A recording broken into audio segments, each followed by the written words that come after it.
стимулы для того, чтобы она двигалась в нужном направлении.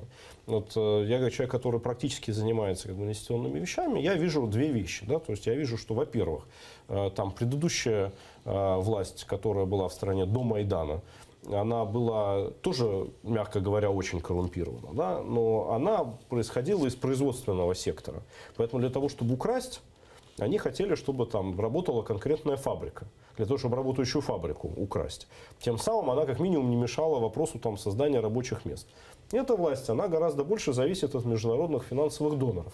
Поэтому им все равно, работает или не работает фабрика. Да? Им важно кредиты давали. Отношение к кредитам. Да? В итоге это всей стране расплачиваться потом. И для того, чтобы расплачиваться потом, надо будет повышать налоги, что, собственно, мы видим происходит. Поэтому это плохо для экономики. То есть этот стимул, он работает в противоположную сторону, а не в ту сторону, которую нужно. Вторая вещь, которую я вижу, она постоянно в стране мешает приходу иностранных денег. Это вопрос прозрачности. Никто из представителей этой власти, опять-таки потому, что они зависят от международных финансовых доноров, не хотят, чтобы их деятельность становилась прозрачной.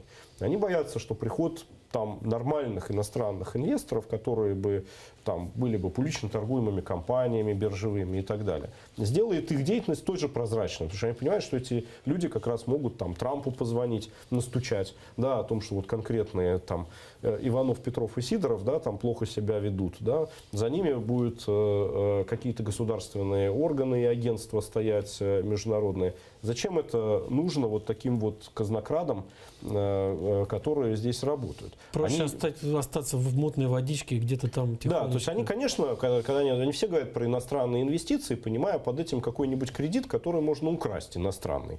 Но когда дело касается полноценного прихода, полноценного промышленного инвестора, они становятся против.